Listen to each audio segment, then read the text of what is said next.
Maka dari itu, kalau dulu kita pernah bilang bahwa cash is to trash gitu di tahun 2021, maka sekarang teori itu akan berganti sangat total menjadi cash itu adalah king.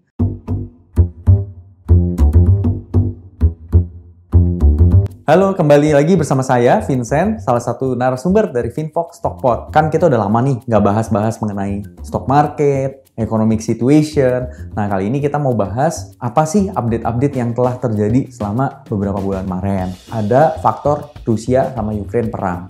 Nah, itu faktor yang cukup signifikan mempengaruhi supply material-material dari seluruh dunia, ya kan? Kemudian kedua, dari Amerika sendiri ada US Fed yang menaikkan interest rate cukup agresif dan juga akan memotong balance sheet-nya cukup agresif juga. Sebesar berapa? 500 billion US dollar.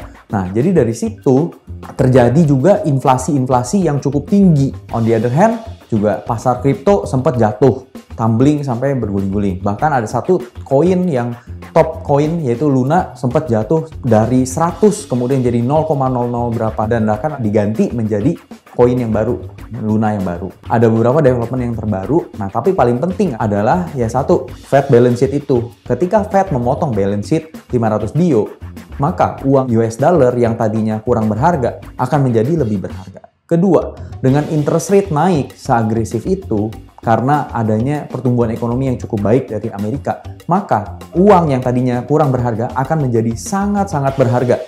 Maka dari itu, kalau dulu kita pernah bilang bahwa cash is to trash gitu di tahun 2021, maka sekarang teori itu akan berganti sangat total menjadi cash itu adalah king. Ketika kita punya cash, kita punya beberapa situasi kita bisa prepare. Faktor yang kedua adalah ketika interest rate menjadi mahal, maka beberapa company yang tadinya tahun 2021 kita andal-andalkan itu tech gitu dan mereka nggak making money juga masih oke berupa konsep dan lain-lain. Nah, kali ini mereka harus sudah making money. Ketika mereka losing money, mereka harus keep funding dan itu tidak murah lagi gitu fundingnya. Valuation akan menjadi turun ketika itu karena company yang tidak bisa mendeliver hanya konsep berarti itu tidak akan dihargai oleh market. Makanya kalau teman-teman ketahuin beberapa minggu yang lalu sudah mulai nih ada gulungan apa pemecatan massal di beberapa company tech yang nggak making money. Tujuannya apa sih mereka lakukan itu?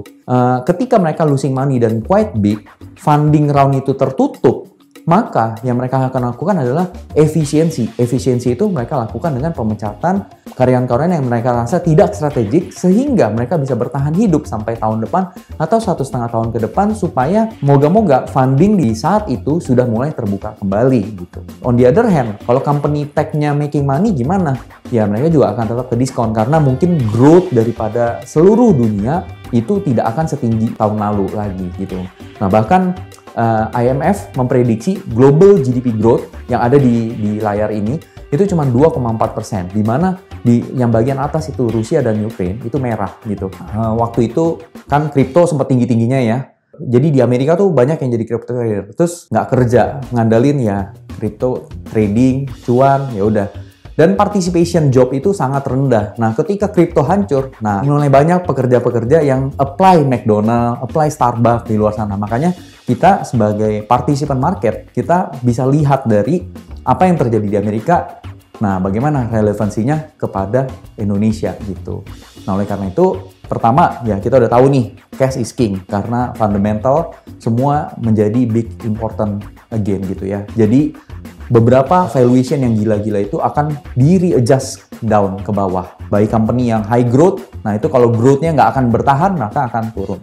Dan beberapa company yang tadinya valuation-nya murah, value investing, nah itu jadi lebih berharga. Jadi mana yang company yang murah, ya investor-investor akan masuk ke sana. Dan udah terbukti gitu ya, karena waktu ada kejadian seperti itu, shipping rates juga naik 3-5 kali lipat. Maka perusahaan-perusahaan pelayaran yang punya kontainer yang cukup untuk dikirim keluar juga tiba-tiba untungnya 300%, 500% ya karena ada faktor itu gitu. Tapi apakah harga yang cukup tinggi itu akan bertahan cukup lama? Itu yang akan menjadi the big question.